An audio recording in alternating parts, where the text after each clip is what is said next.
Hello, everybody. Let me figure out how to put the link in the chat.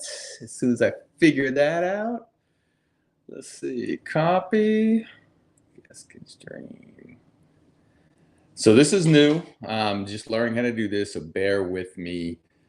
Once I figure out how to put this in the chat, I will.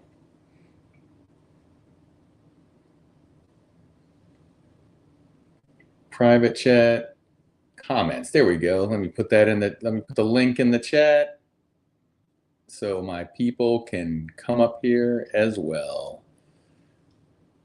There we go.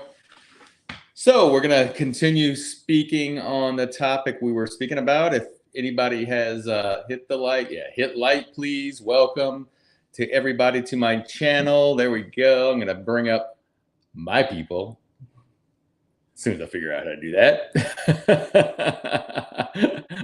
Let's see. I see you. I'm getting there. Just give me a second. This is fun. Oh, there we go. Hi. Hello. All right, it's trial by fire. Trial by fire. Let me look around the place. Let me see what you've done with the place. I like it. Are you burning incense? What's that? Sage? Yes. The aroma. Is that no, Saint? When you say you look familiar too, YouTube press.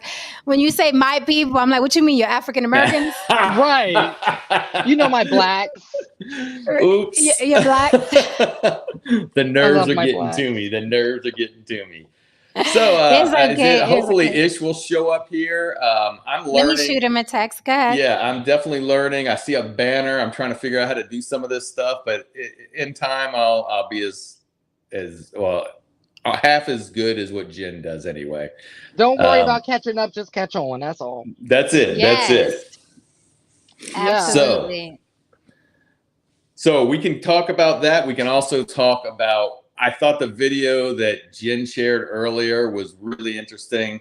There was the lady that was upset in Hawaii at the people that were from Texas at the timeshare that they've gone to for many, many years, and they were snorkeling. And so she proceeded to drill them. And at first, give them a little context because they have no idea what you're talking about. Let me set it up. Let me give you the puppy twist. So you gotta know. So in Maui, there's if you haven't seen in Maui, there was a huge fire that took out houses, most deaths ever in wildfires in the United States. And there are still places, there are resorts there that are taking people out and snorkeling. And so one of the people that lived on the island turned on their phone and decided to talk to this older couple from Texas and asking them if they thought it was cool, basically, to be snorkeling where so many people are suffering on the island.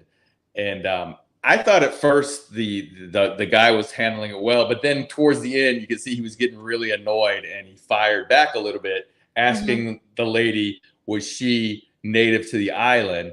And she said, my kids are native.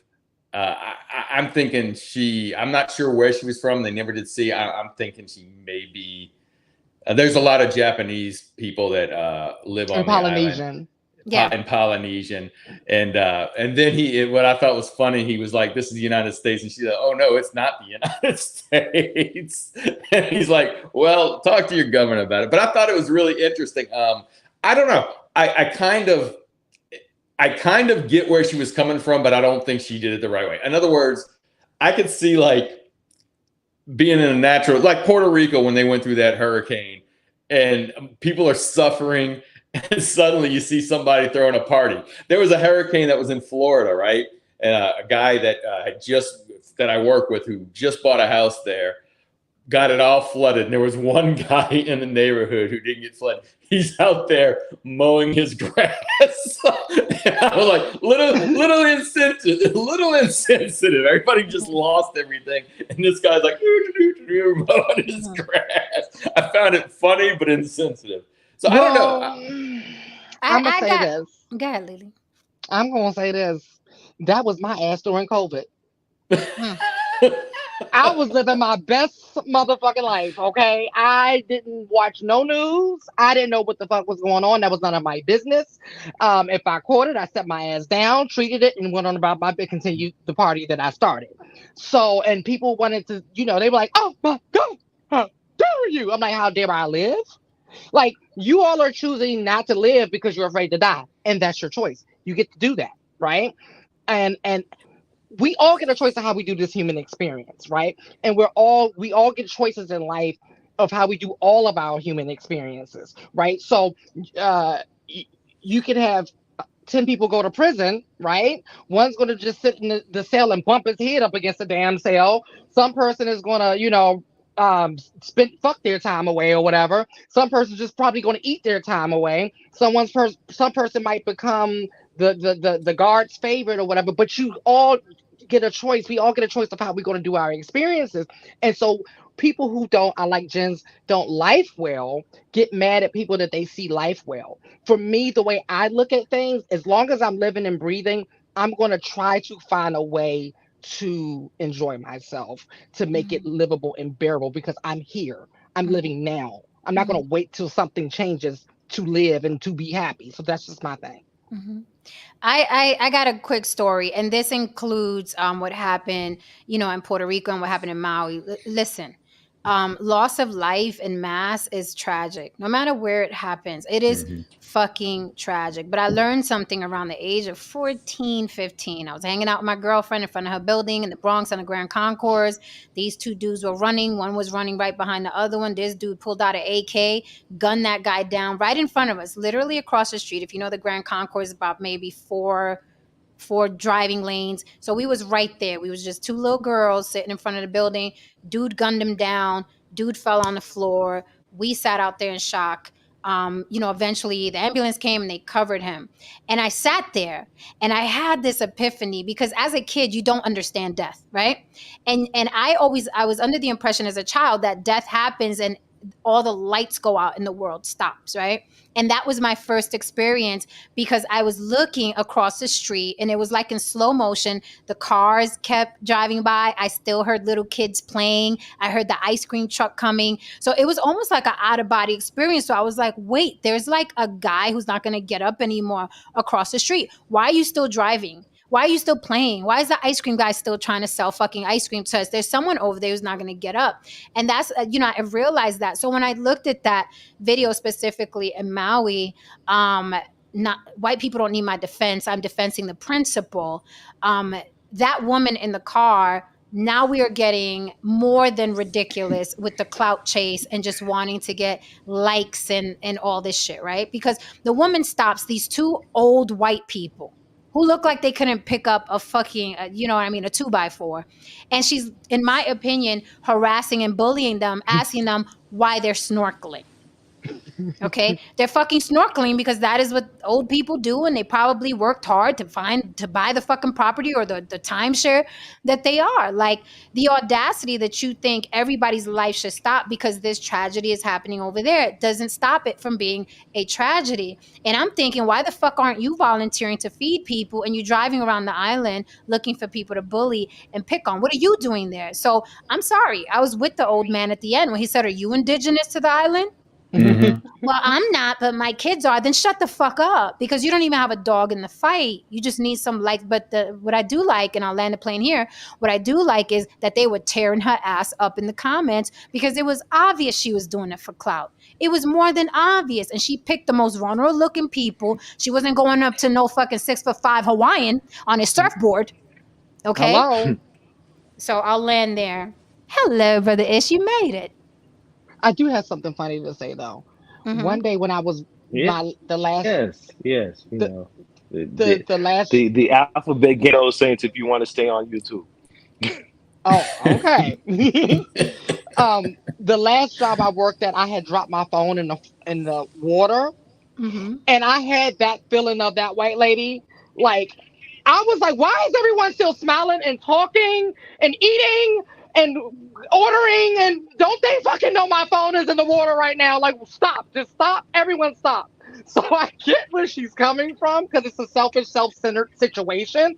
But you have to know in that in that moment that you're being selfish and self-centered and unreasonable. And mind your damn Absolutely. business. And again, she doesn't know, and here's the thing I don't like. She doesn't know the history of that white couple. She doesn't know their background. She doesn't know what they've done. She doesn't know what happened in their youth. She doesn't know if they're sick. She doesn't know if they're dying. She doesn't know if this is their last hurrah in Hawaii. You just don't know. And I'm like, do you understand that you're using your fucking it was really white privilege versus white privilege. It's just that she was ridiculous. These people are old.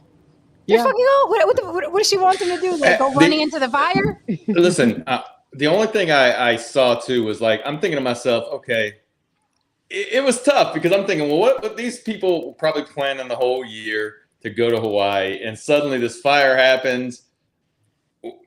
You know, it was, but at the same time, like I said, I got where she was coming from. It is kind of callous. It is. It's callous. No, it's selfish, self-centered, and self-righteous. Yeah. And delusional. I disagree.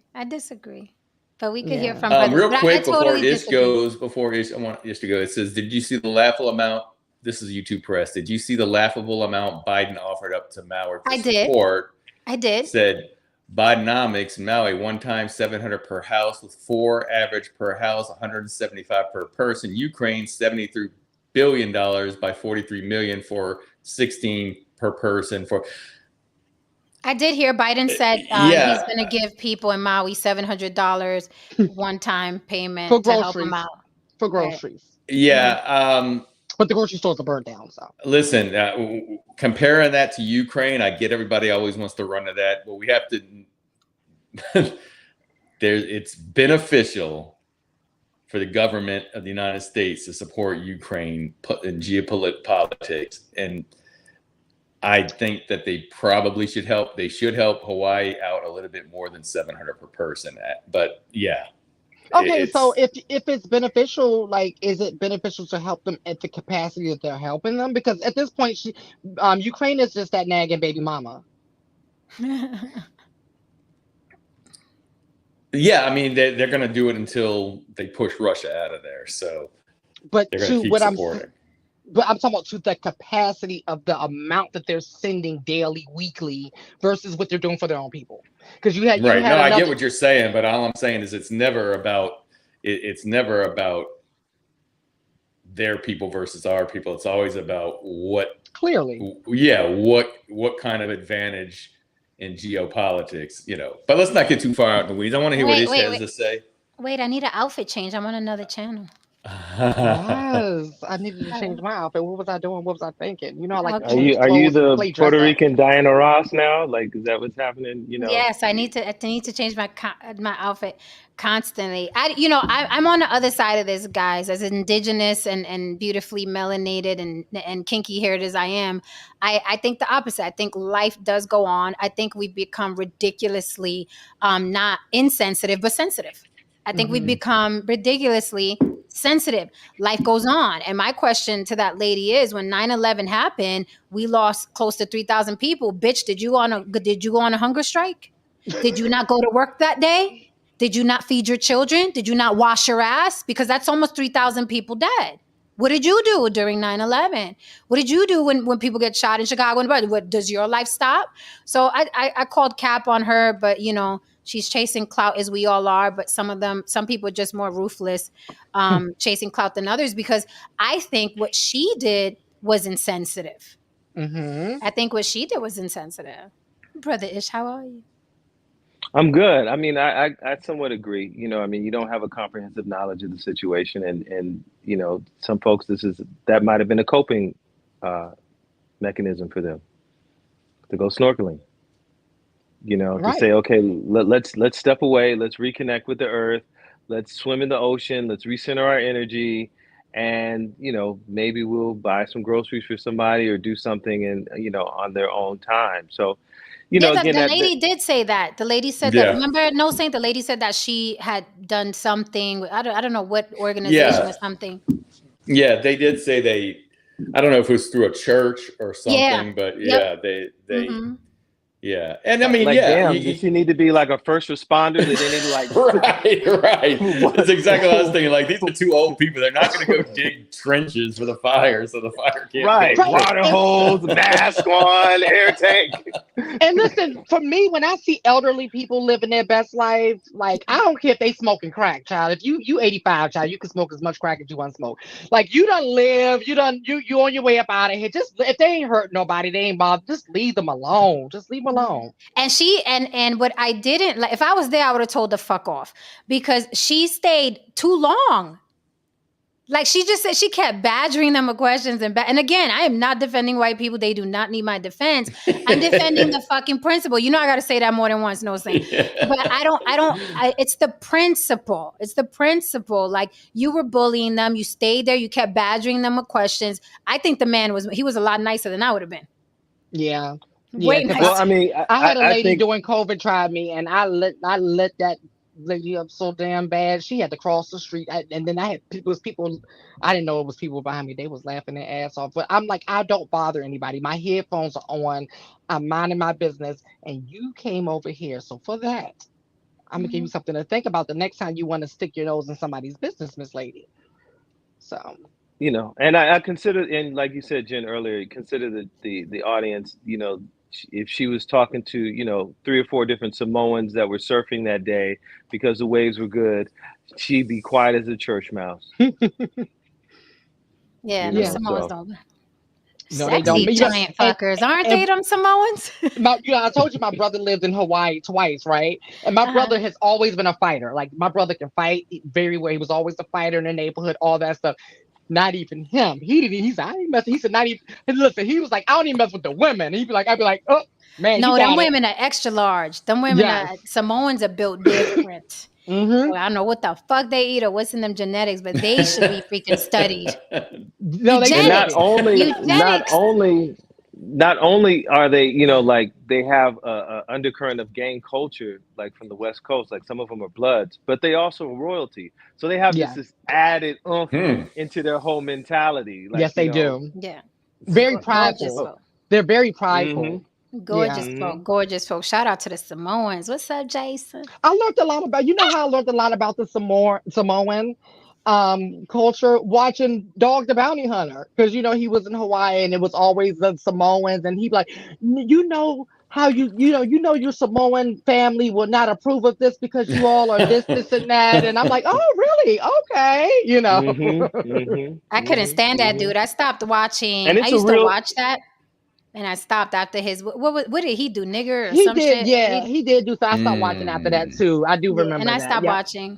But I used to love it. It made me mad because I used to love that show, but I stopped supporting after that as well. Same, Lily, because I liked it was entertaining. And Big Titty Beth, rest in peace. Yeah, she's out of here. Well, we went all the way off the tracks. Let's get back on the track.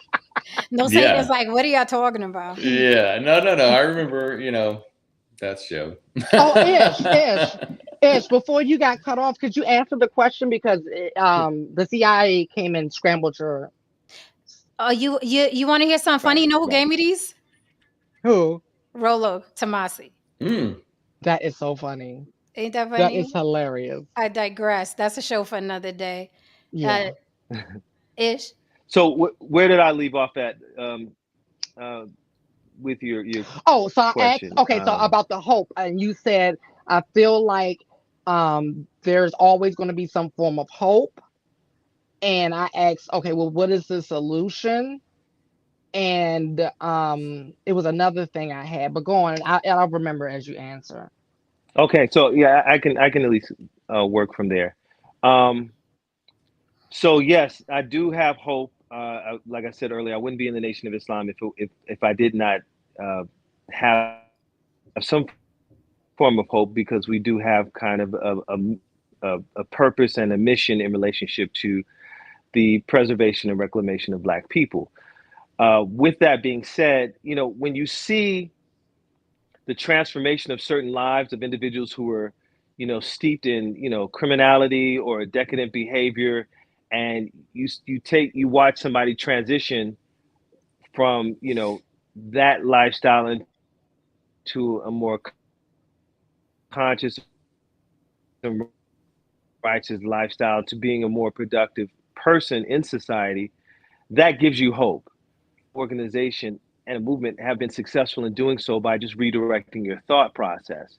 And, as you know, individually, many on this panel have had their challenges. And when you redirected your thought, redirected how you saw yourself and kind of faced some of your demons, you then picked yourself up and started making the steps forward to being, a better person. So I do have hope when it comes to that. I do believe separation is key. I was just recently watching on YouTube about an agent who they interviewed an agent who was, working against the Black community, during the time after Cohen fell pro. And that interview was very, very profound of all the things that he did. They had like a Watts writers group after the Watts riots, and like Sammy Davis Jr. would show up, and all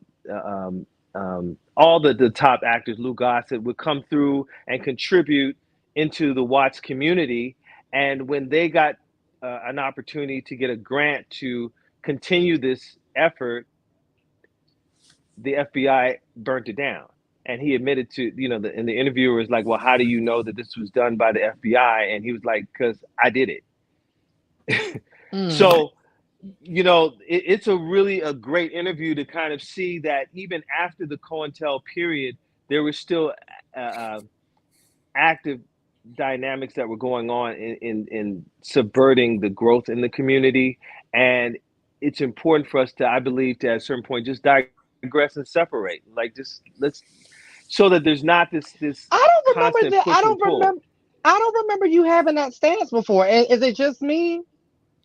Well, because I remember when we first started talking about this separation, I don't know. Maybe I'm clearly it's just a Black separatist. I'm clearly a Black separatist, and that's always been, my position. Even, that's what attracted me to the nation. When I looked at the teachings of the Honorable Elijah Muhammad, it dealt with all the aspects of what we lost in slavery, from a different diet to a different spiritual program to a different mythology of our history. And that you can't fully prove it, but other than you say this was revelation from this individual, that this was our history, and that's our mythology that we roll with, just like any other culture group. So it had a whole separate identity, mode of dress, how we saw ourselves, even our own deity. So with all that, I was like, I'm all in. I see it. It's a but reset.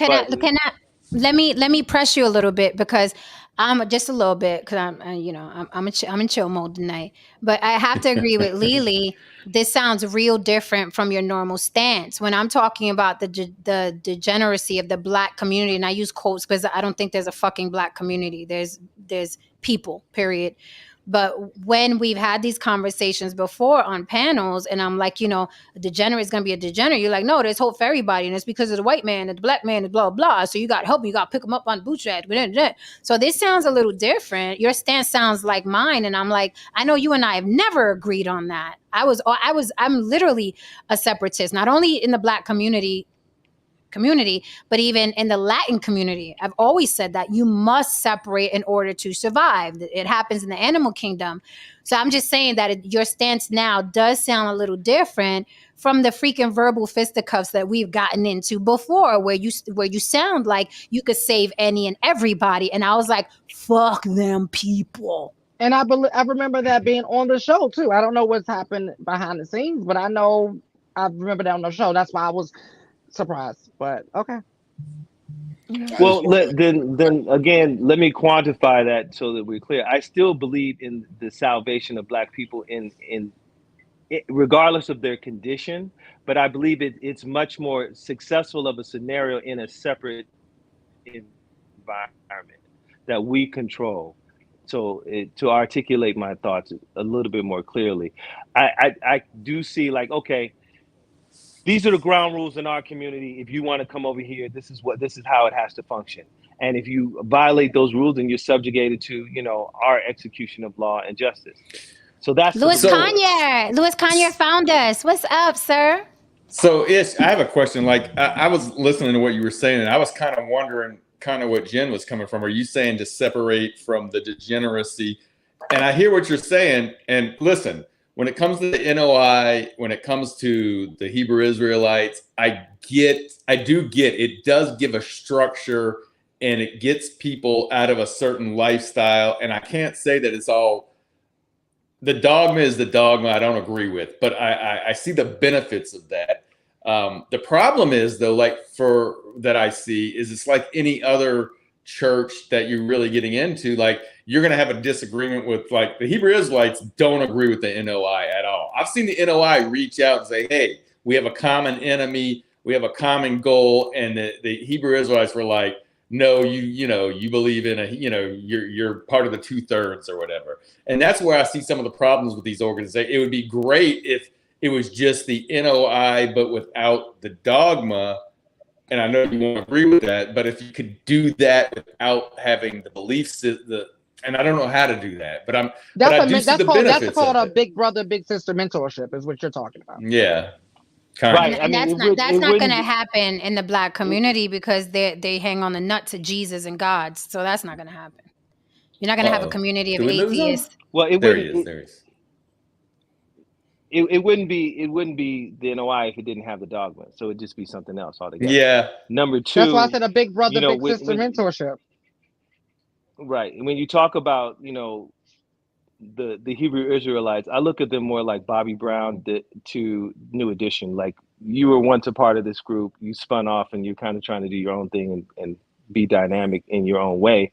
But their former leadership used to be a truck driver in the Nation of Islam. So it's like, no, I mean, I get that. I understand what you're saying, but even amongst spin-off groups, so it's fine. Yeah, but even amongst the Hebrew Israelites, there's those like they believe the same thing, right. But yet, like the ISUPK says, we're the only ones with the truth. Everybody else is false, and that's where the problem comes in. Because I think in general, it helps people, like people that were in prison that are now, straight and narrow, basically, because they have some common goal. You know what I mean? So I don't know. It's tough. I want to say something though. I don't think that right there is exclusive to Black people, because I think in every race and ethnicity, guys come out of prison and they find some big brother, big sister program, or halfway house, or just back to work programs and what have you.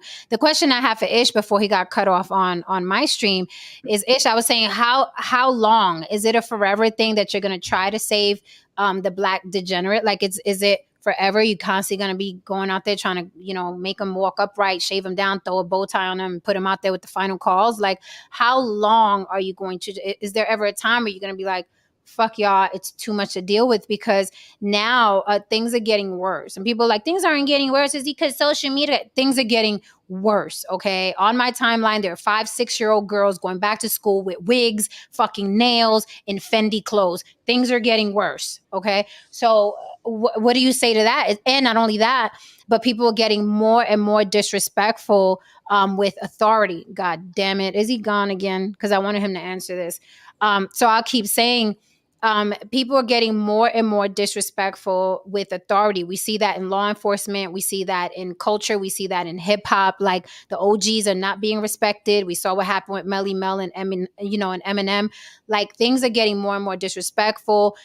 Celebrities that used to be worshipped, now people are saying Beyonce could go fuck herself with them tickets. We've never seen that shift before. We've never seen this level of disrespect before. Students are rolling around on the floor with their teachers. It is getting worse. So what do you think about that, Ish, when people are going to start saying, fuck Farrakhan, fuck the NOI, what the fuck y'all doing for us? Y'all pray to, how are you going to deal with that? It's going to get more and more vitriolic and more rebellious. Are you prepared to deal with that? And how are you going to deal with that? Because there's going to come a time where you're going to hear more and more, fuck a Farrakhan. What are you going to do with that? Because at the end of the day, it's a religion. And religion, honestly, it's archaic. And a lot of people turning their backs to it. Atheism is going out of style. Yeah, atheism is growing every day. So how are you going to deal with that? Is it just going to be a club at the end of the day, a social club? I don't know if you heard any of that, Ish. Are you with us? No, I heard all of it. So okay, great answer, but we can't hear you. Go ahead, Dish. You might need to get that Scientology Wi-Fi. That's not good shit.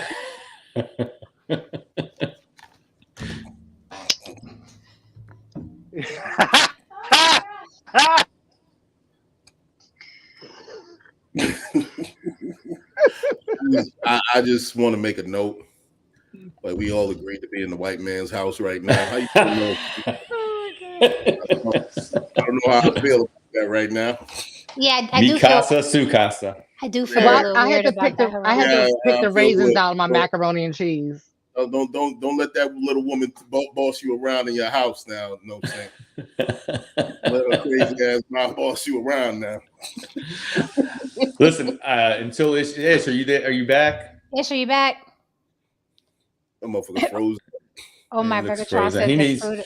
I was very shocked. I mean, Ish sounded like he was ready to separate and really do what needs to be, really do what's necessary. Listen, I want to read this one quick comment here. And so he says the black community will be consumed into the dominant society. What was that? That was Max Headroom. Yeah, I remember Max Headroom. Okay, I think he's back. Let me finish this comment real quick. So it says, in 100 years, the U.S. will be looking like Klay Thomas and Steph Curry. Admission will happen. You can't stop it. I disagree, and I'll tell you why I disagree. Because the basketball player, and I can't recall his name now, he was had mixed parents, and then he was a number 1 pick. What is his name? He married a white woman, and their kids look white. So it doesn't necessarily mean that everybody's just gonna mix and it's gonna become one, color. He's right. No, but Lewis is right though. Yeah, I mean, look at the Jacksons. The Jacksons did it to their entire family. No, he's right. What he's saying is the black community will be consumed into the dominant society. Black people are going to get lighter and lighter and lighter because of the mixing. That's why he's bringing up Klay Thompson and Steph Curry. And you proved it, No Saying, because you said I hear what you're saying. But they have kids and their kids look white. Yeah. I'm saying, I don't think it's going to be like one. In other words, you're still going to have black people with black people that are producing black. I don't believe. Oh yeah, because some of us will never crack our legs to y'all. I agree. But Jen, let me answer your question. Wait, one second. Haran, I want him to answer it. I want him to answer because I just asked it and his Wi-Fi is shit right now. Yeah, we've been trying to get this question answered since the last stream, actually. Where's Haran Hubbard when you need him? And look at that comment. I'm in the Black Beverly Hills right now. I'm in the Black Beverly Hills right now, so that's crazy. But anyway, Baldwin Hills, you in Baldwin Hills? In relationship to it, there is. Can't hear you. Your shit's fucked, man. And I want my question answered. I'm in Baldwin Hills right now. So in he on that relationship. He on that wildfire. Malcolm used to call for help. Still. Malcolm did not call for help. He went out there on that podium. All right, we not talking about Malcolm. Not on today. I keep telling you, don't mess with me. Thank you. Damn it. I already feel ways. I'm in a white man's house. Leave me alone, Haran. Let me deal with this. No, Ish is never going to answer the question. We've been trying to ask for the past 45 minutes. Go ahead, Haran, until Ish comes back. I think there's another component of this that we're not looking at, and it kind of lends to the point that Jen made. Look, man, our people got involved in religion, whether it be Islam, whether it be Christianity, so on and so forth. The point is prosperity. You know what I mean? It's easier to feed religion to a group of people who are destitute and see no other option other than the belief in a deity in order to free them from destitution. Now, these kids, they ain't on this religion train because they're like, wait a minute, I got social media, I got TikTok, I got all these other avenues that I can take advantage of in order to be prosperous. Fuck your religion.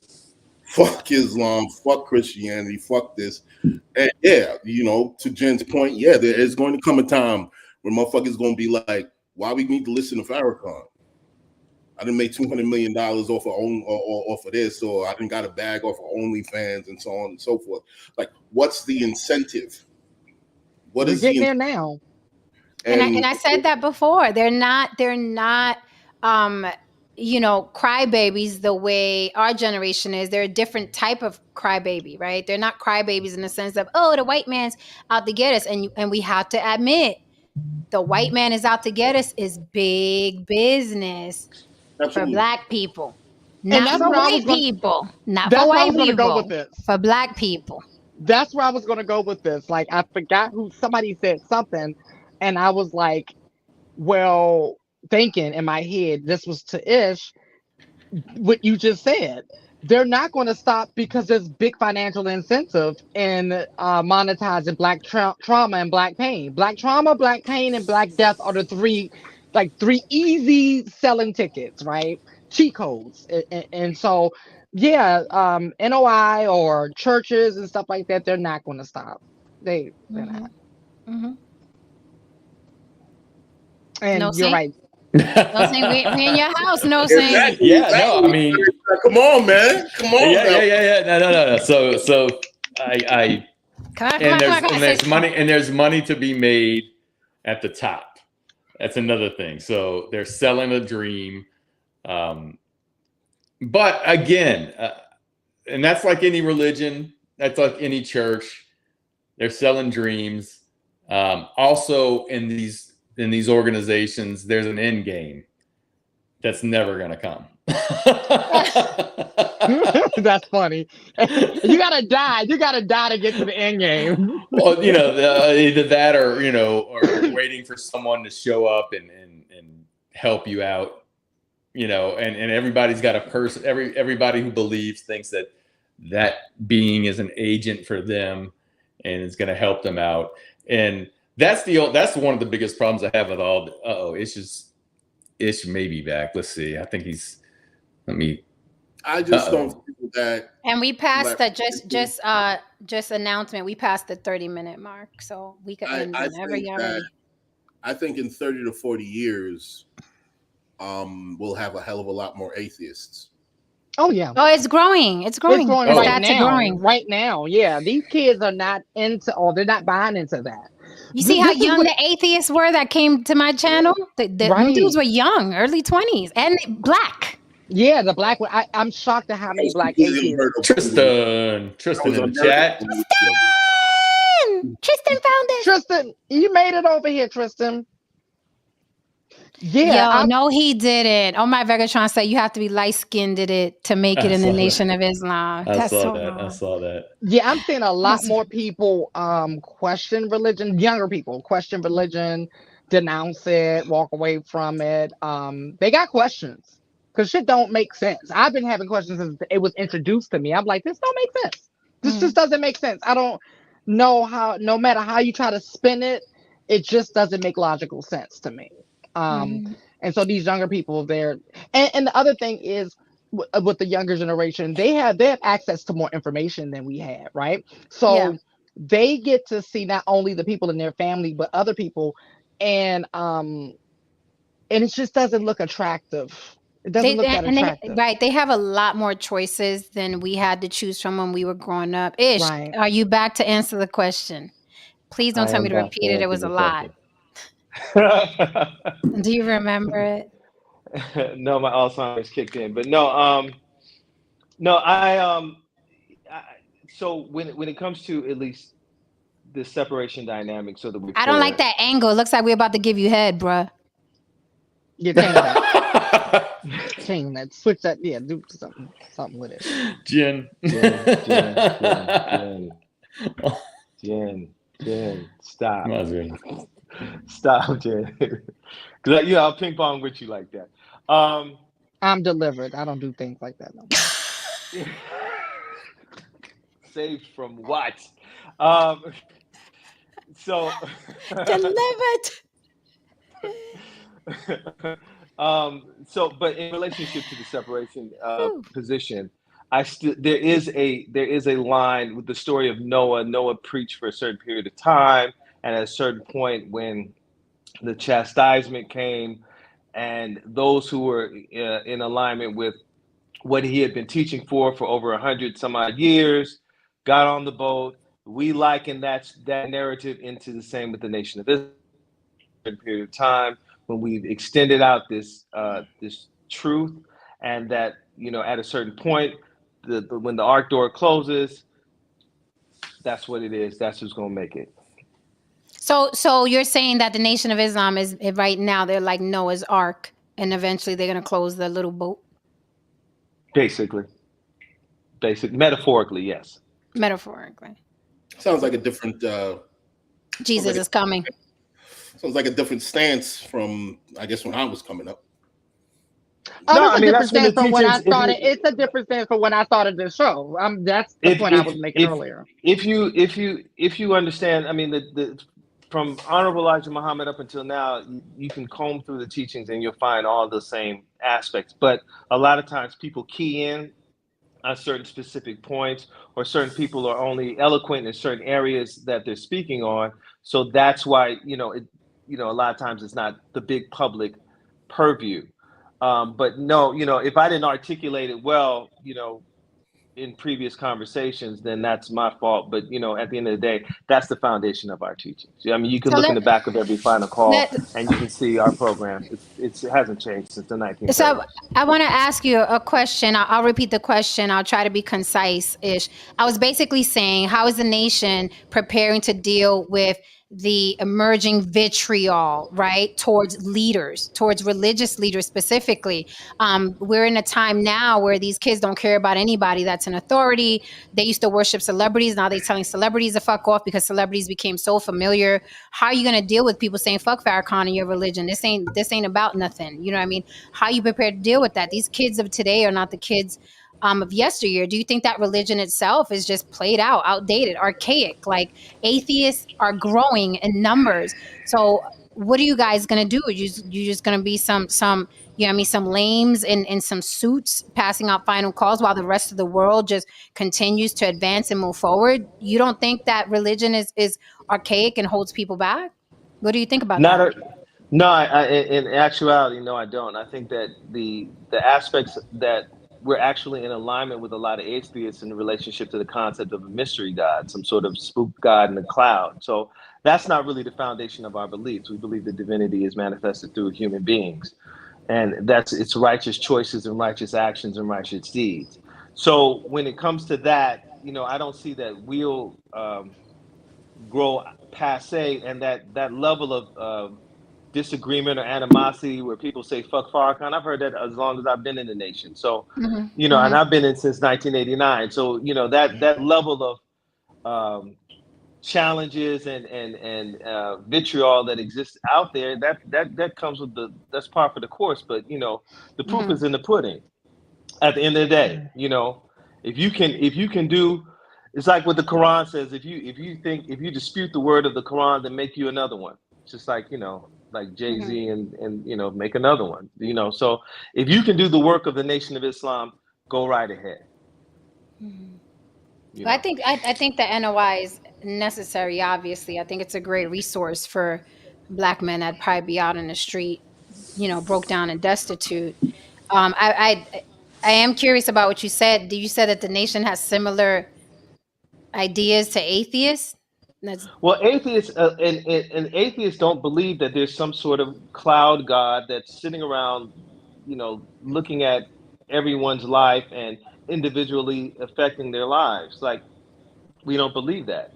We believe that divinity or God is manifested through man, and it's really just the living essence, and it's why we call ourselves gods, you know, or developing gods. That's your more higher, righteous, empowered, elevated self. So it's almost in a similar way that functions like Buddhism, where you become more enlightened. That's your next phase of growth. Your next phase of growth is not physical. Once you become an adult, your next phase of growth is mental and spiritual. See, and I would, that's one of my issues that I've had with the nation. Like, I could get with the nation if they really thought that and taught that. But the way the way the nation teaches God is the way Christians do. Pray to God. God said, God did. And I think that contradiction is what turned me off to them, right? Because it's like, all right, you're saying we're God, we're all powerful, we make shit happen, we don't. And then when you sit at a mosque, they're like, well, you got to pray to God. And well, if I'm God, then who the fuck am I praying to? Why am I? So it's like there's a contradiction of sorts in the NOI where it's like, I'm God, but now you're telling me to sit here and pray to a God. You're always talking about a God like a Christian God. And that's what turned me off to the organization. Well, you have to understand what, again, it goes deeper into the study of, what prayer is and what you're doing. Prayer is focus, meditation, concentration, communion, and communication. So if it's focusing your mind, concentrating, activity on something, meditating and thinking deeply on a focus of one's mind for a period of time in silence, and then concentration. So prayer is not like talking to. Wait, before you get long-winded, I know what prayer is. I'm quite clear. What I'm saying is that in the mosque and in the NOI, they teach of a God outside of yourself. Okay, outside of yourself. If you sit, I could pull up any video of Farrakhan talking. Okay, anybody talking in the NOI, they speak of a God as if it is not you. It is somebody in the sky, and that's what I'm saying. Therein lies the contradiction, where you say, "Well, we teach that you're God and you're the Alpha." And that is not true, because every video I've seen, they teach about a God outside of yourself who you must pray to, who wants something of you, right? That's the contradiction I'm talking about. I know what prayer is, so I don't want to get into this long-winded, well, prayer is blah blah. I know what prayer is. I'm saying specifically, if you stay on the point, the way God is taught in the nation, it is like the way Christians teach about a God outside of you, that you pray to, that you worship, that wants things for you, that's not going to allow things to happen to you. That is how you teach of a God. That was my point. Do you understand that? No, I understand that. I would say that that's bridging communication at this point, because at certain points, when you're talking at a certain period of time when the nation began, if you spoke in those manners, even if you took traditional Islamic practices of sitting on the floor and the women sitting in the back and all those type of things, would not have been received well in the Black community. So the Nation of Islam kind of bridges that gap, and we understand that is where this cross communication is actually taking place. So there is that dynamic of bridging, but as you dive deeper into the studies of the nation and its teachings and its practices, these are our principles. So so let me get this straight. So then you lure Black people who are more likely to be Christian. Okay, 'cause let's face it, everybody in this country, the majority are Christians, specifically Black people. Most of them are Christians. So what you're saying is you lure them in with the idea of, hey, we have a God over here too. And then after a while, you start teaching them that they are their own God. Is that what happens? Basically, that's it, because you're presenting something that they're with a language that they're comfortable in hearing, to make them more receptive to a greater understanding of self. And then as you start to expand their perspective and their horizons, then you start to show where in the scriptures that they say they follow, or that they were following, that is there of what we're teaching. So it is for lack of a better term, it is a bait and switch. Okay, so I'll pass the mic after this. So you do understand that sounds like bullshit, right? A little bit. I mean, because the information is there. So I mean, I understand. If you go through it, you'll find it. Right. I understand what you're saying, that when the nation started, they had to do that. But I'm just saying I could pull up a speech from 2023 and they're still talking about God in that fashion. So the bait and switch hasn't switched, in my opinion, because I could pull up a recent talk and they'll be talking about God the same way Christians talk about a God, which is an entity outside of yourself. It was just an observation I made. I'll pass the mic. I just want to ask this quick question. Okay. Because in a manner, you're saying that the Nation of Islam teaches the concept of God in the same manner, I guess you would say, the 5% Nation. I understand that the 5% Nation, they literally teach that each man is his own God and so on and so forth, or whatever. And you are the original man and whatever, what have you. Now, here is the question that I have to ask: how is a God? How powerful is a God if he blames external forces on his destitution? That sounds very contradictory, because in many ways, this is what I'm saying. many ways, you have often said that the white man is the reason why we are in the situation that we're in. Very often, I don't hear self-determinism. I don't hear accountability. I don't hear a lot of these things that would be considered godlike. Does that make sense? I still hear dependence, which I often still hear in the Christian religion. I hear dependence on an external force or a dependence on blaming an external force. I just don't hear self-reliance. Well, again, I would say it depends on where you're listening. I don't know where you're listening or where you're getting your information from, and with that, I hear the independence, I hear self determination in many different, and if you just go through the minister's greatest hits, those are some of the key points that he brings out. In when he was on with Tavis Smiley, and they had a round table, and he said, during this period of time we were seeking jobs and justice during this march, and then the next march it was seeking jobs and justice, and he said, how long are we going to continue to do this when we can do this for ourselves and get our own jobs and set up our own justice? So that it depends on what you're listening to when you say that you're not hearing certain things. I would say do a better research and comb through the teachings, and you'll actually, videos and TikToks. It's out there. I hear it, but again, I'm attached to it, so I have a greater. I key in a lot better. But I would say that with the many tiers of topics that the nation actually speak very. One of the only organizations or a few organizations that actually speak to that dynamic of self-determination. So do you believe in God? I believe I am God. I believe I'm a physical manifestation and extension of God. So God is the extension. So you believe in God. My living essence is God. That's what I identify with. My living essence is God, and I'm that expression. But do you believe that there's a God in the sky, like created the earth and is looking out for you? No, that's not how I believe God even manifested historically. Interesting. I just don't. It just doesn't. It just doesn't sit well with me, because if someone believes that they are that powerful of a person, holding anyone outside of you accountable for your own actions just doesn't seem as if you feel as if you are actually believe you're just as powerful as you are. Because look, when shit goes wrong, I immediately say to myself, how the fuck did I get myself in this? How did I attract this? Is what I say. How the fuck did I attract this experience? That's another contradiction as well. Let me blow your mind. Let me blow if I get caught in the bed with a prostitute, am I thinking like, oh my God, this is your fault? I'm looking at I hate when that happens. Well, if you see yourself as a God, then yeah, you can say, "Oh my God, this is your fault because you made the decision." But that's yet another contradiction.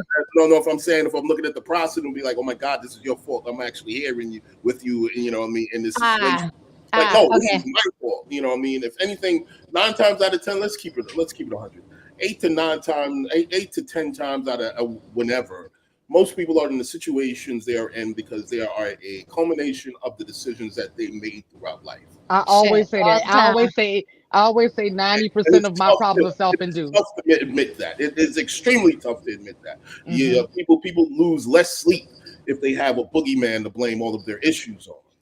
But I love that question though, Ish, if you are a God, Alpha Omega, all knowing, all powerful, then why the constant emphasis on the white man keeping his boot on your neck? Are you the weaker gods then? Are they more powerful than you? Whenever there's a pointing out to the white man or anything of that nature, it's identifying a perpetrator of an act. It is not something that you are just innately inherent to be in the lower rung of society. It's identifying that there are circumstances and conditions that led to this condition that we're in. And if you don't identify that and just say if we take the narrative that we're presented, that we are a lower level of humanoid species, which was the narrative for the past 300 to 400 years, then there needs to be a counter narrative to that. And that counter narrative, it shows this is why you're in this condition, but this wasn't who you were prior to this experience or condition. So I have But an see, issue with the word. I have issues. This is horrible. I'm not going to continue this. I'm leaving soon, by the way, because we're coming up on the hour. Ish, what condition? People calling me. I got people. I can't hear you. Huh?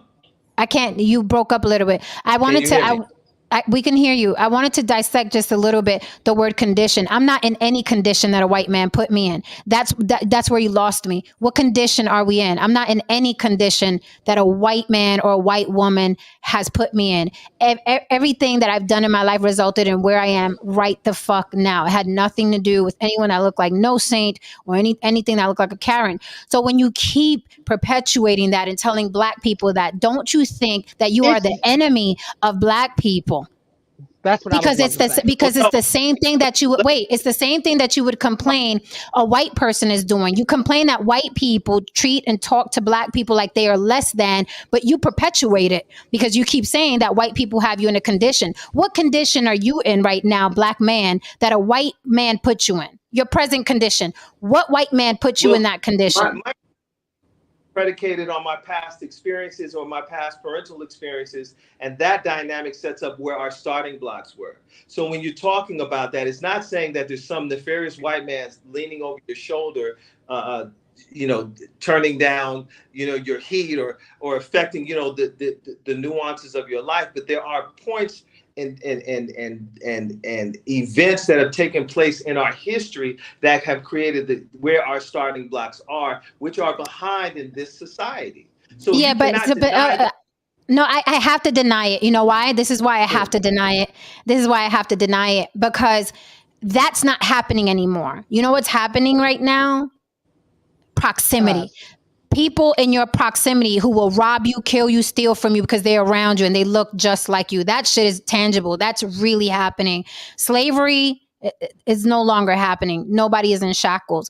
And it's very romantic. I know it's very romantic to say, oh, the ghettos exist. First of all, we didn't even start the ghetto. Wasn't it the Jewish people? The first people in the ghetto? Wasn't even us. Irish. It was right. It wasn't. I watched Peaky Blinders. It was not us. Okay. So I'm just saying that in a way you are, like, just let me finish this point and then you can respond.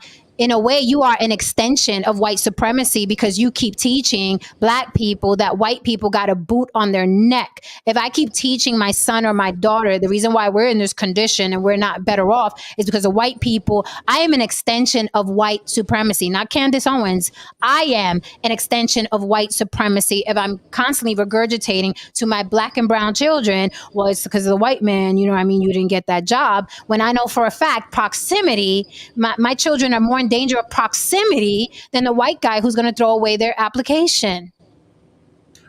Here's my thing, man. Ish and I have gone back and forth on a number of things, and to hear him talk about this whole Noah's Ark kind of metaphor, it's very confusing because I recall you guys know I've often talked about separating from the defective black men and women of our community and moving forward and taking the cream of the crop and moving forward to a more efficient community, literally leaving them to die on the vine. Essentially, if you don't notice, the whole Noah's Ark situation, Noah was literally leaving the rest of the motherfuckers outside of the boat to die on the vine. So I don't understand why we're all of a sudden we're sounding a little bit more aligned. Like, what happened? Did you run into one too many crackheads out in Baldwin Hills? Is things getting kind of crazy? You know what I mean? Are you realizing? To be fair, religion in general is very, in general, every religion is contradictory. Every single one. All of them. Every single last one of them. So to be fair, they're all so when any religious person, be it the NOI, whoever Christian, they're gonna tell you some shit and you're gonna be like, that doesn't make sense. You're gonna be like, no, but because it is. So it's always gonna be, a convoluted mess of beliefs and not and this, and on Tuesday it's this and on Wednesday it's that. To answer your question, Kari, no, I don't.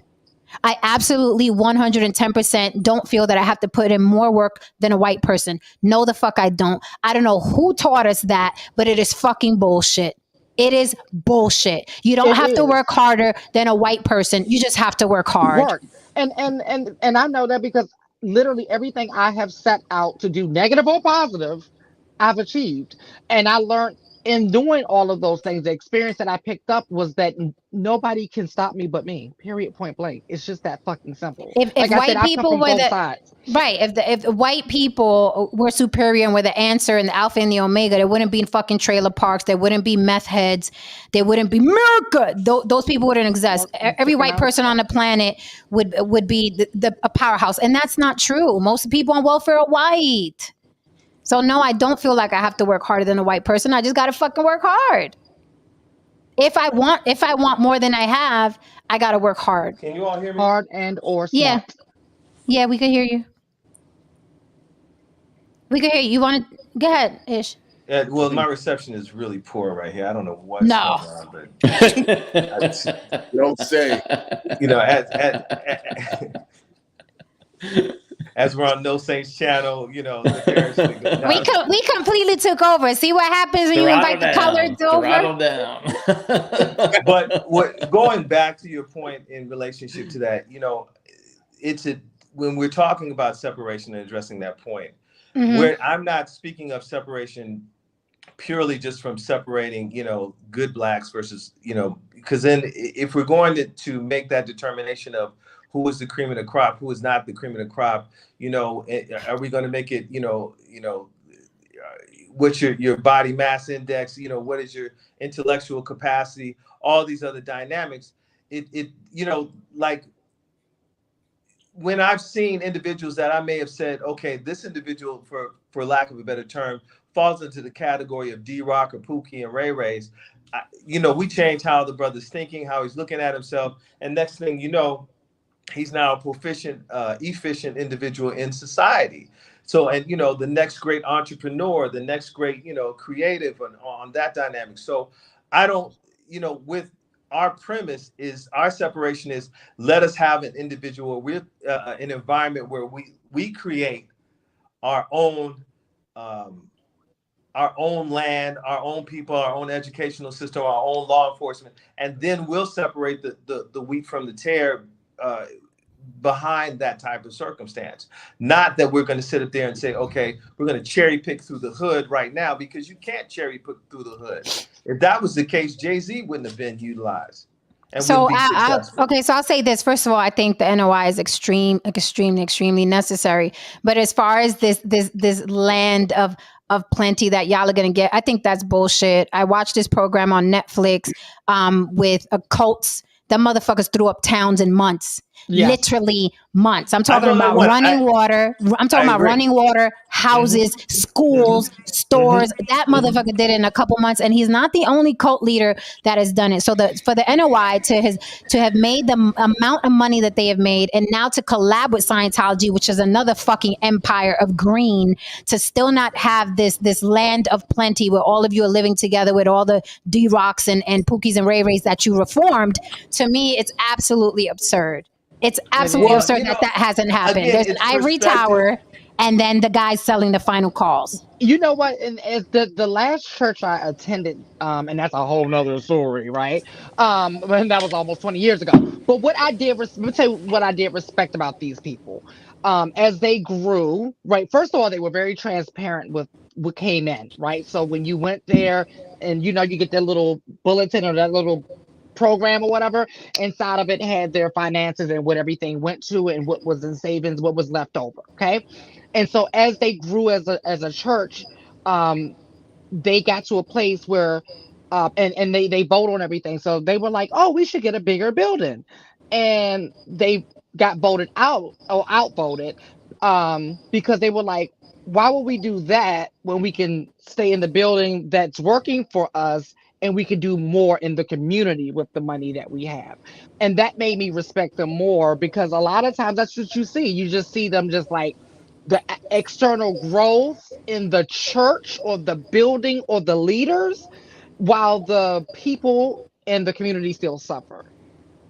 That's interesting, because again, I'm hearing more and more celebrities, going back to celebrities, buying like these empty apartment buildings and lots and creating homes for the homeless, right? This girl just did it. Beyonce hooked up with Kelly Rowland to do it.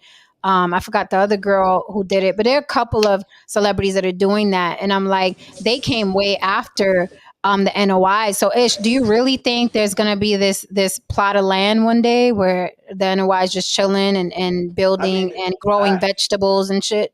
I mean, it's happening in different parts of the country, so that aspect of it's taking place.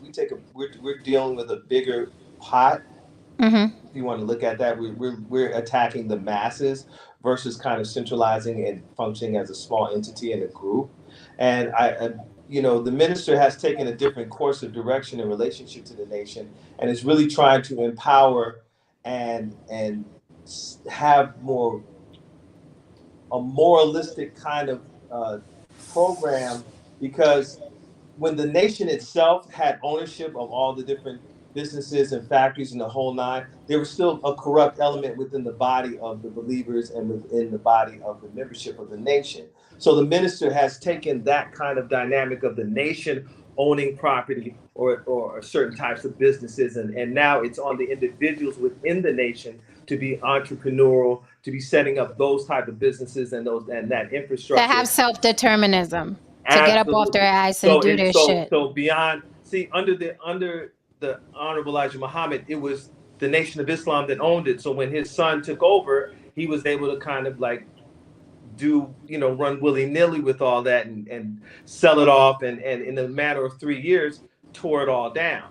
So now the minister's like, I don't own nothing. You know what I'm saying? Outside of where I'm living, primarily everything is in the name of quote unquote the Nation of Islam, as far as, certain buildings or whatsoever. But it's about the believers being empowered, building schools, building clinics, building hospitals, and creating that thing. And that's what's happening. And that's why it doesn't look like quote unquote the nation is this, because we have pockets of this all over the country. So I'm going to ask you like Viola Davis asking Denzel Washington, the thought of betrayal will never cross your mind, brother. I mean, betrayal is always a reality. Like, you really think that's going to happen, though?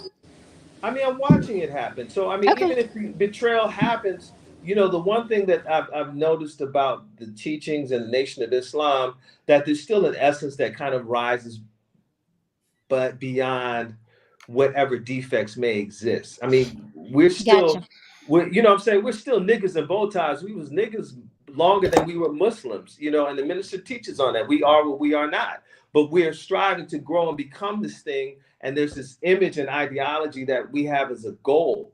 And that's what allows us to continue to be proficient in what we do. Okay. I rest my mic.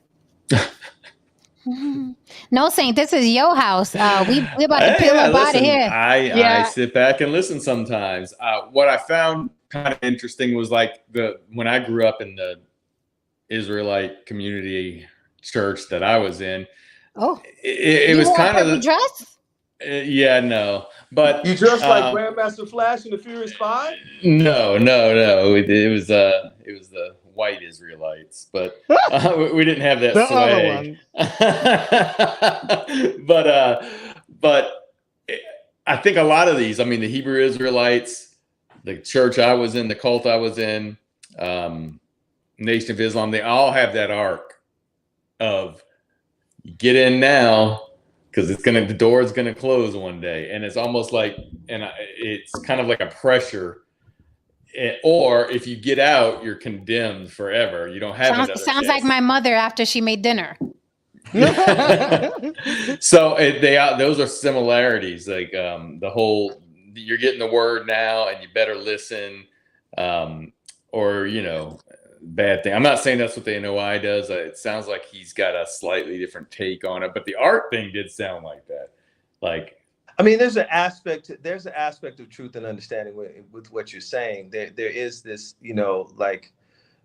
final call. Just even in the title of our newspaper, it's the final call. It's the last call. This is the last stop before we go through a transition in humanity. So ultimately, to make it very simple, we believe America's fallen. We believe that in 1930 it was announced. We're now living in that time period, and that's the circumstances that we're in, and be prepared for when it goes down. So, join amongst cluster amongst your own people, get yourselves together, be ready for when America falls. There's going to have to be a new society that comes up from the ashes. Wait one moment. Wait one moment. A new society that comes from the ashes. Do you think that could possibly be us? Do you think that we're ready to be that new efficient society? That new thriving. I mean, ultimately, we don't even like each other. I mean, that's fine. But, I'm just asking you a question, brother. Like, wait, what? Do you think that we are equipped? We are conditioned. We are capable of actually being this new society and taking control if the opportunity presents itself. Right now, I just don't think we have it. But do you think that we're at a space where if America falls, we can take advantage of the situation? I mean, let's look at the history of America itself. I mean, America, when it first originated, wasn't fully equipped to be able to become this superpower that it is, but it had individuals who were, efficient, intelligent, genius, and was able to create this society that we live in now and set a trajectory of that. I believe that we have enough brilliant Black people within this country and outside of this country that could literally put together a good government and put together systems of organization and be successful. Yeah, but the thing is, but wait, I think what you're missing is this, that those Black people you're talking about, they know very much so to separate from the degenerates. So whatever they build, it's going to be the Black excellence. They're going to be fully locked and loaded. And then it's going to be the motherfuckers running in them stores right now grabbing Gucci bags. Those are two different people. So then people you're talking about, right? But here's the thing, that the NOI, y'all are running with the degenerates.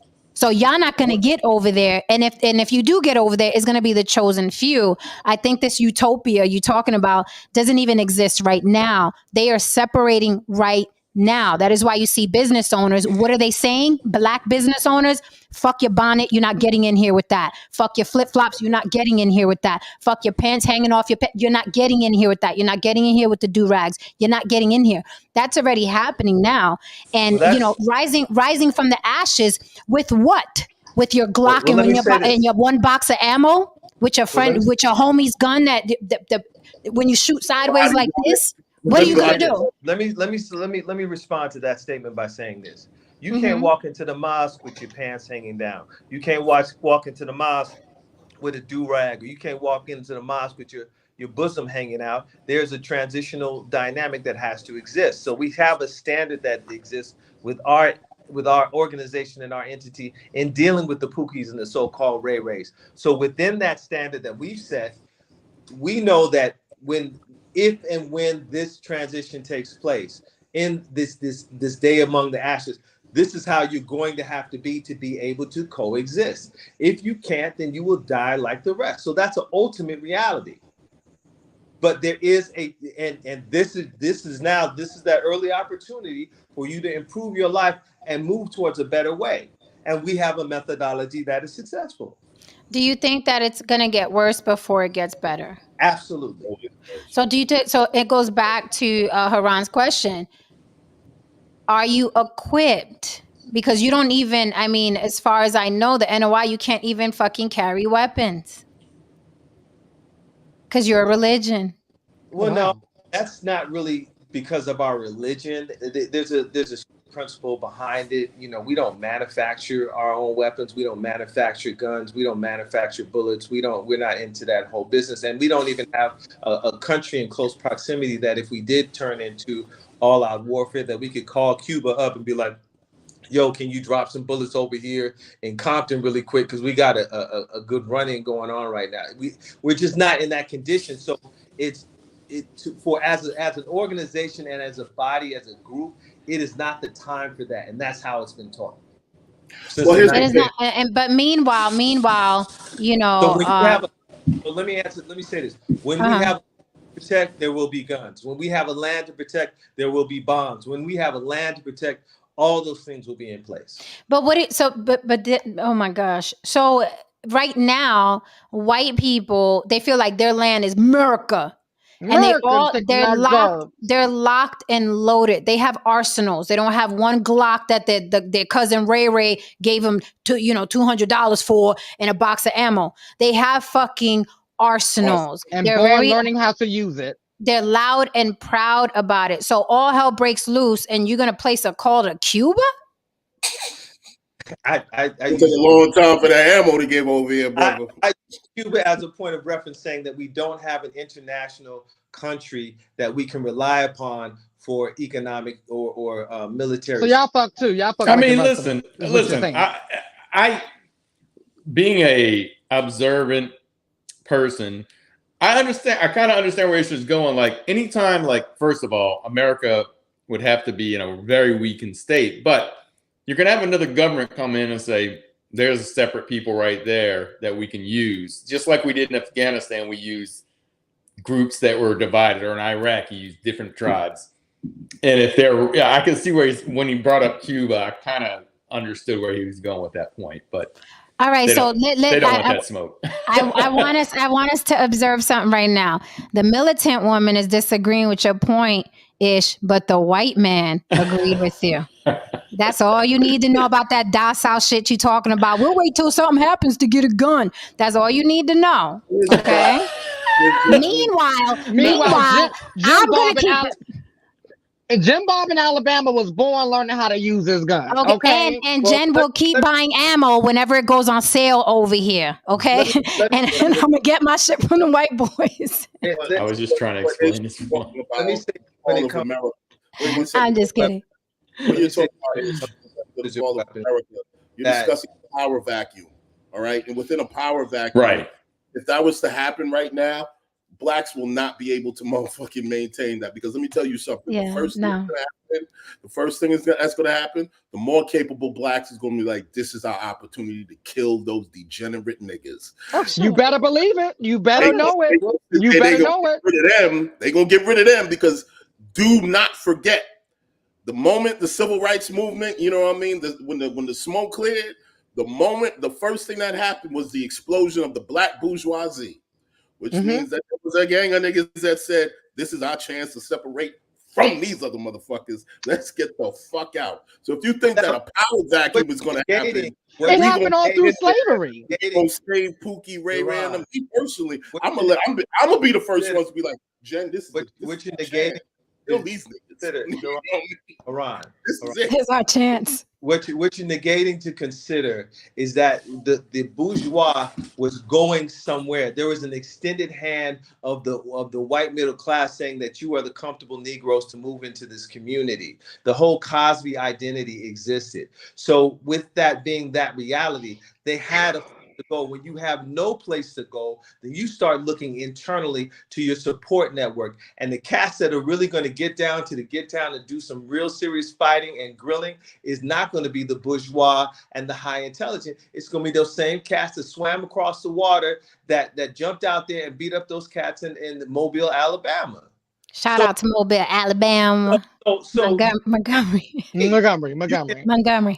Pookies and Ray Rays for that degree, because they will fight. Maybe they won't fight as efficiently as at all, but they have they have the spirit of resistance that many that have property and land and a bourgeois lifestyle. They have the spirit of a Tasmanian devil. Respectfully, if you're from the hood, listen. I done known a lot of motherfuckers that got knocked the fuck out and they had a lot of spirit. They had a lot of motherfucking heart, and they had a lot of motherfucking, oh, that nigga got heart. Not the fuck out though, but he had a lot of heart. Yeah, because the nigga can't fight. Nigga can't fight. God had more guns. He got the motherfuckers got the drop on him. It happened. Okay, you can have all that heart you want. Anecdotally, of all the heart. You can have all the good intentions in the fucking world that you can't. You're talking over each other. Can't hear you, Ish. You have to wait till he stops talking. Go ahead. No, I'm saying anecdotally, you can always find scenarios and point out individual moments. But what I'm saying is, ultimately, when you look at the characteristics that exist within people, you can see the response. Just like you saw in '92, when you saw the riots take place in LA and the whole city was shut down in a matter of hours for the entire weekend, until they had to go out and bring outside forces and literal shootouts with the National Guard to restore some form of order. So ultimately, and there was no, well-skilled martial arts, jump out the plane. But they restored that order, didn't they?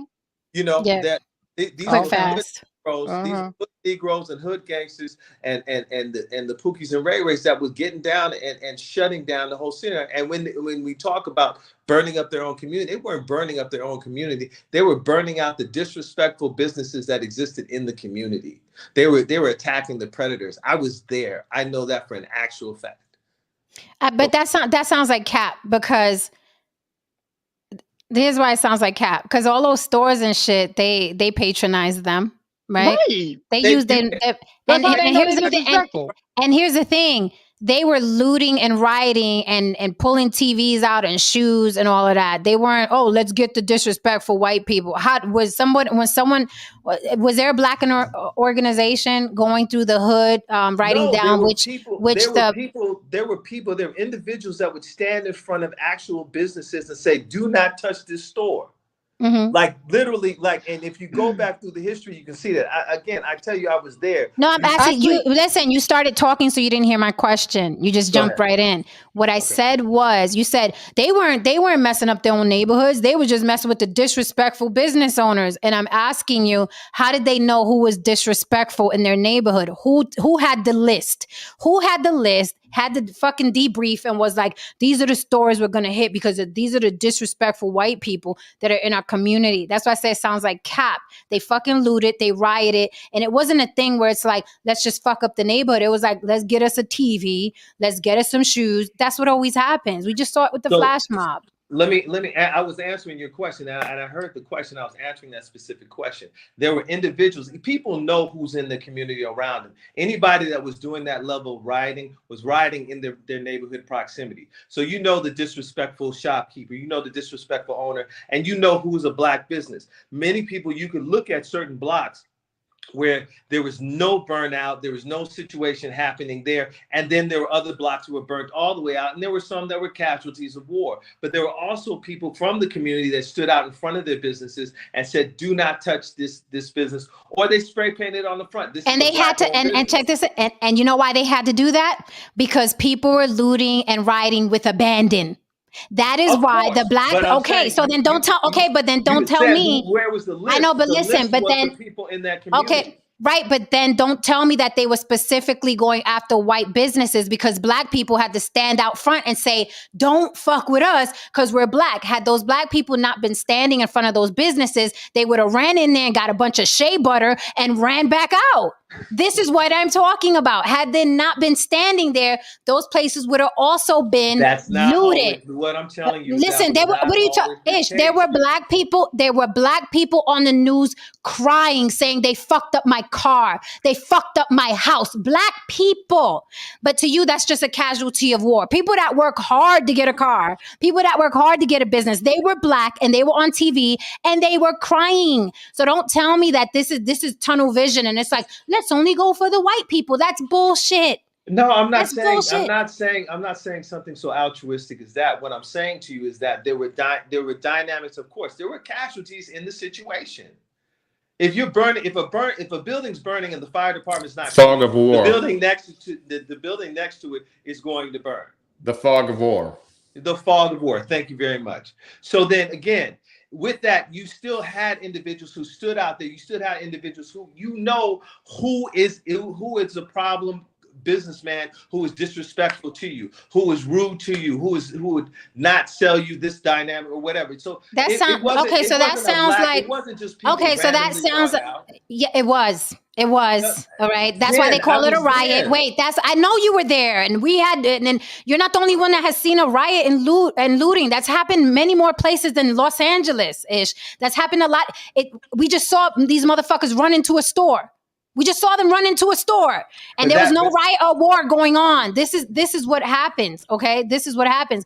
I am telling you that there were black businesses on the news crying, they fucked up my car. They fucked up my place. But you're just like, well, it's just a casualty of war. And I'm just saying, I'm using that as a point of reference that there is no plan.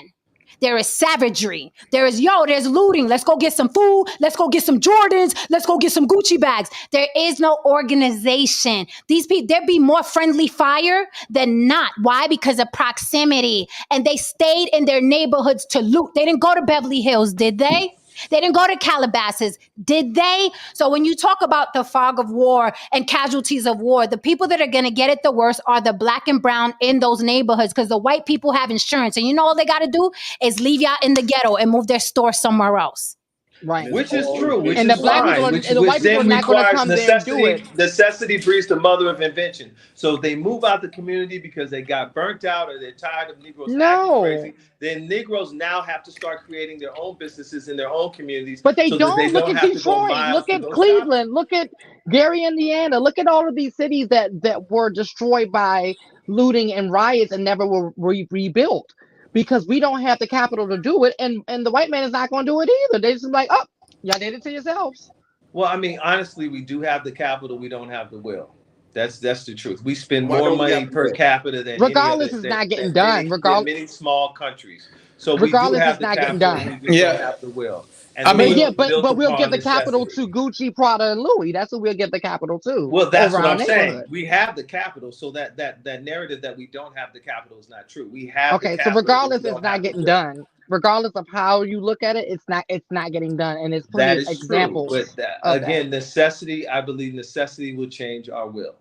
When? Because we have places that have been disenfranchised for years. You don't think there's a necessity right now? And let me think about growing up in DC, right? There's a street called 8th Street, right? It's like a 125th-esque, right?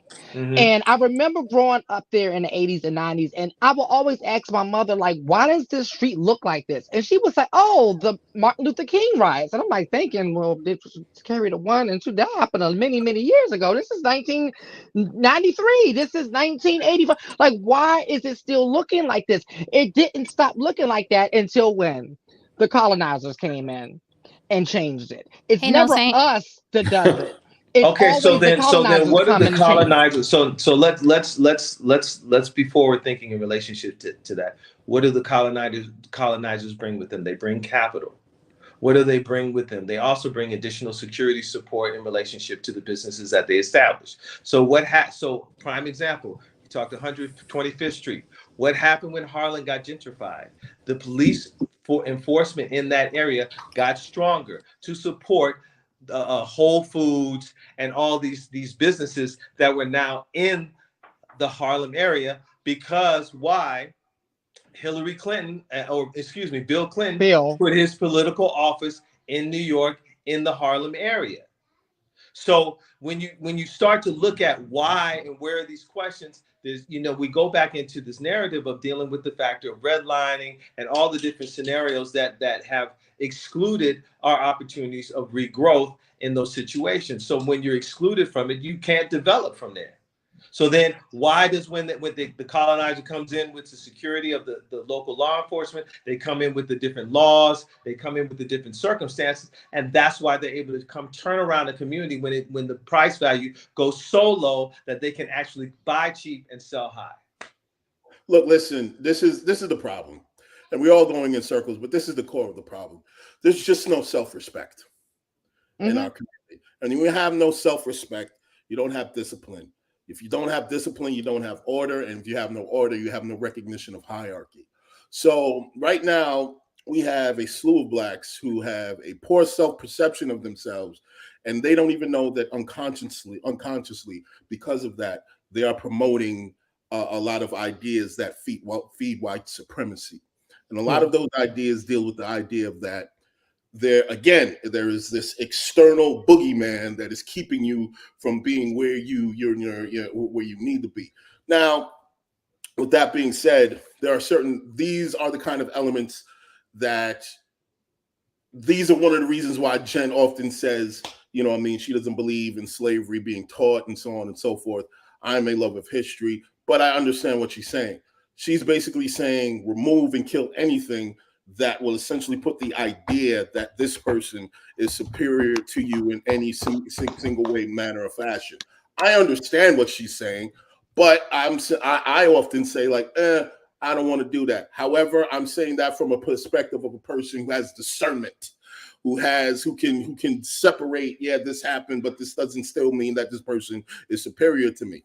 Now, again, I say that to say this boils down to self-respect. And there is no order. There's no hierarchy. There cannot be any hierarchy if you have your grandmother out here twerking with you in videos. You know, if you got 40-year-old, 50-year-old brothers talking about big bro and a 17-year-old, there's no order, man. So you're telling me that in the midst of a power vacuum, people like that are equipped and capable to take on and snatch the opportunity of building a brand new America that essentially benefits Black people? You got to be kidding me, man. I'll say this: Black people have become the white supremacists that they complained about. You know that joke that they say about women in the red pill and manosphere? Oh, you became the man that you wanted. Well, Black people have become the white supremacists that they complain about. As soon as they got the power of networks and media, what do they use? They use the degenerates to get rich. No different than white people have. No different than we complain white people have. Zeus Network, Forest Bias Networks, Mona Scott Young. As soon as they got the power of media and reach, what did they do?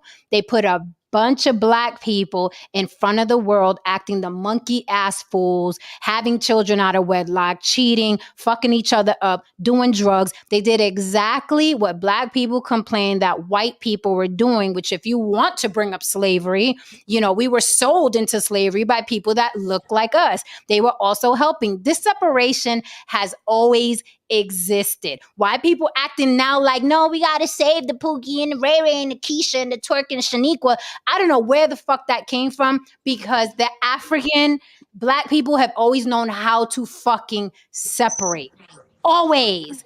To the point where the white people are the least of your fucking problems. Because we talking about proximity. Go look at the Zeus Network and see who's behind it. That motherfucker is Black, and he sat on the Breakfast Club bragging that his company was about to be worth $1 billion. His words on the Breakfast Club.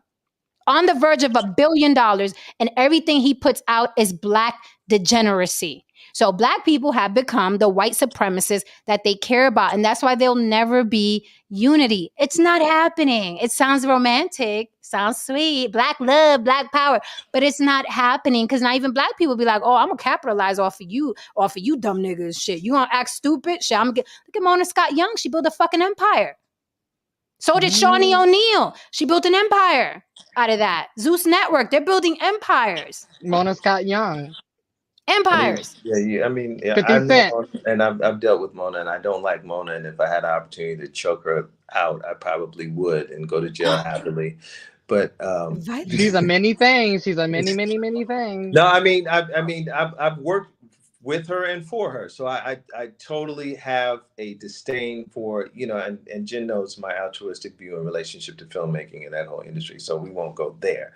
But you know, there are forces that are out there, there are entities that are out there that I believe, regardless of our deficiencies that exist, that are out there doing the work and doing the good. So when you talk about the different groups the different communities that are being built, I believe that there'll be pocket scenarios that will exist in the aspect of this fall, that will be those who are of like minds and are really trying to do some good and want to see some change in the community, or see some change overall in our identity, will exist. And those Pookies and Ray Rays will fall off naturally if they don't fall in line. But what is that right there? And then we really got to go. But what is that right there? That constant who want to see a change in our community. No one else thinks that.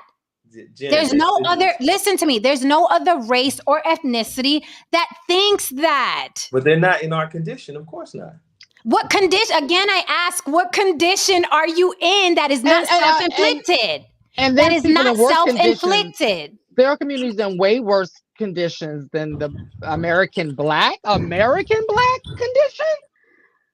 But when you say, but see, okay, we can say that maybe impoverished. What is that noise? There's a lot of noise. I got a 3-year-old that's banging on the door. I got to deal with. Okay. You know, okay. So my sister's not. Well, we won't go into it.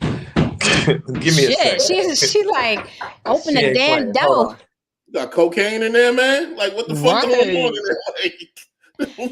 Anyway, my closing point was that you know, it's at this point in 2023, it's fucking pathetic. It's just beyond, again, the Black community, as the way Ish would define it, is the nagging wife of America. Literally the nagging wife of America. When you think about third world countries and the suffering, and they have no opportunity, not a fucking thing. They got to wait for some dirty ass passport bro to fly in to fucking take care of them and their fucking family. That's a problem. Black in America is not a problem the way people are trying to, oh my God, you're Black, we're being oppressed and suppressed.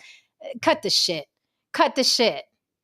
Cut the shit. And it's so blatant. It's to the point where now Black people are using those Black people. That's how you know it's bullshit. That's how you know the condition is bullshit. Because now even Black people are using them to benefit.